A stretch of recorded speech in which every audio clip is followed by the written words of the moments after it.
বাঙালি মেয়ে হয়ে hotel? Police officer জিজ্ঞেস করেন তাকে। কেন, আপনি আমারে খাওয়াইবেন? রাখবেন আপনার বাড়িতে? ঝি হইয়া কিন্তু থাকুম না, মেয়ের মতো রাখতে হইব, তাইলে আমি হোটেলে আর নাচুম না। 12 বছরের মেয়েটি বার ডান্সারের লাইসেন্স নিতে গিয়েছিল কলকাতা পুলিশের সদর দপ্তরে। সেখানেই এই কথোপকথন।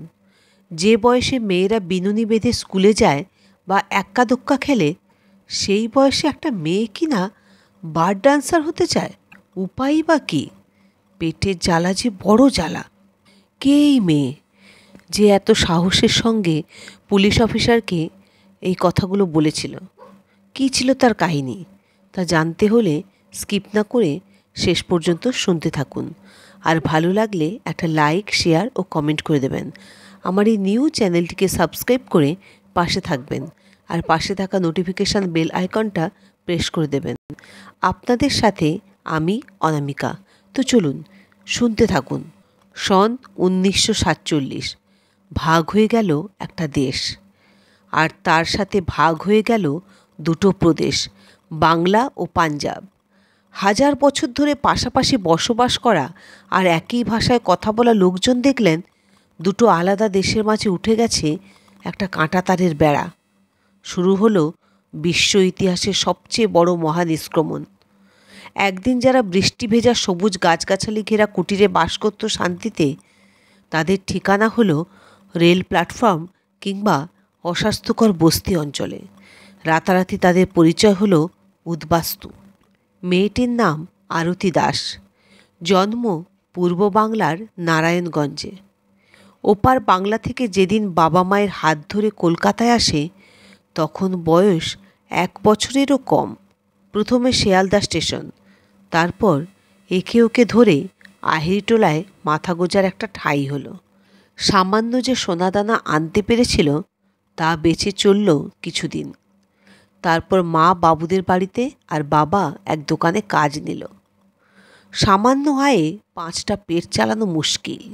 এরকম আধপেটা খেয়ে দিন চালানোর বিরুদ্ধে আরতি বিদ্রোহ করে বসল একদিন।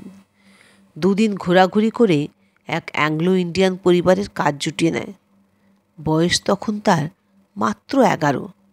এই অ্যাংলো পরিবারে প্রায় দিন সন্ধেবেলা রেকর্ড প্লেয়ারে গান চালিয়ে নাচানাচি হতো।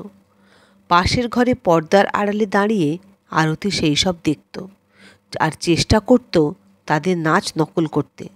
সেই বাড়ির পার্টিতে নিয়মিত আসতো ভিভিয়েন হ্যানসেন আর পার্ক স্ট্রিটের মোকাম্বো রেস্তোরাঁর এক গাইয়ে। তার চোখে একদিন ধরা পড়ে গেল আরতির প্রচেষ্টা। তাকে নিয়ে হ্যানসেন গেল চৌরঙ্গীর ফার ফোজে। হ্যানসেনের সুপারিশে মাসিক 700 টাকা বেতনে কাজ পেল আরতি। সাদা চামড়ার মেয়েরা তখন দেশ ছাড়ায় হোটেলে বার ডান্সারের তীব্র অভাব। কাঠখড় পুড়িয়ে হাতে এসেছিল লাইসেন্স। প্রতি রাতে বার নর্তকী হওয়ার ছাড়পত্র। দর্শকদের সামনে আসার আগে চলেছে দীর্ঘ প্রশিক্ষণ, আর সেই প্রশিক্ষণেই দেওয়া হয়েছিল পোশাক, যা পরে তাকে প্রতি রাতে নাচতে হবে। তা দেখে অঝরে কেঁদেছিল মেয়েটা। এতটা নিরাভরণ হয়ে আসতে হবে রাতের আসরে? ধীরে ধীরে একদিন সেই লজ্জাটুকু ভুলে গেল। মন দিল অনুশীলনে। প্রশিক্ষকের তত্ত্বাবধানে একদিন উদ্বাস্তু আরতি দাসের পায়ে উঠে এলো can can, Charleston, twist, Hawaiian hula এবং বেলি ড্যান্স। হোটেল থেকে নাম রাখা হয় শেফালি, মিস শেফালি। জৌলুসময় এক ক্যাবারে ডান্সারের আড়ালে ধীরে ধীরে হারিয়ে যায় নারায়ণগঞ্জের জন্ম নেওয়া আরতি নামের সেই সাদামাঠা মেয়েটা। ফিরপোজ হোটেলের পর থেকে আর কখনোই পিছু ফিরতে হয়নি শেফালিকে। সেখান থেকে ওবেরয় গ্র্যান্ড 17 বছর ধরে প্রতি রাতে নেচেছেন। আনন্দ জুগিয়েছেন পুরুষের পিয়াসু দৃষ্টিকে। রাতের কলকাতা তখন সম্মোহিত হয়ে আছে তার নামে। তার মাঝেই এলো সত্যজিৎ রায়ের পরিচালনায় সিনেমাতে কাজ করার সুযোগ। নামের পাশে বসল প্রতিদ্বন্দ্বী এবং সীমাবদ্ধতে কাজের অভিজ্ঞতা। বড় পর্দায় অভিনয়ের পাশাপাশি এলো থিয়েটার। তরুণ কুমারের উদ্যোগে মঞ্চেও দেখা গেল মিস শেফালিকে। প্রতাপ মঞ্চে নাটক বারবধূ তো চলেছে হাজার রজনীর ওপর, শুধু তার নামেই। অর্থ সাফল্য সব কিছু পেলেও পাননি তিনি সামাজিক স্বীকৃতি বা নারীর মর্যাদা। বিনোদন জগতের অনেক নামকরা মানুষ এসেছিল তার জীবনে, কিন্তু তাদের চোখে দেখেছিলেন শুধু লাম্পট্য। বার ডান্সার বলে অনেক শিল্পী যে তাকে তুচ্ছ-তাচ্ছিল্য করত, উপেক্ষা করত, সেটাও তিনি অকপটে স্বীকার করে গেছেন তার আত্মজীবনী সন্ধ্যা রাতের শেফালিতে। সেখানে তিনি নিঃসংকোচে লিখেছেন, হোটেল নাইট ক্লাবে নাচি বলেই আমি খারাপ মেয়ে হয়ে গেলাম।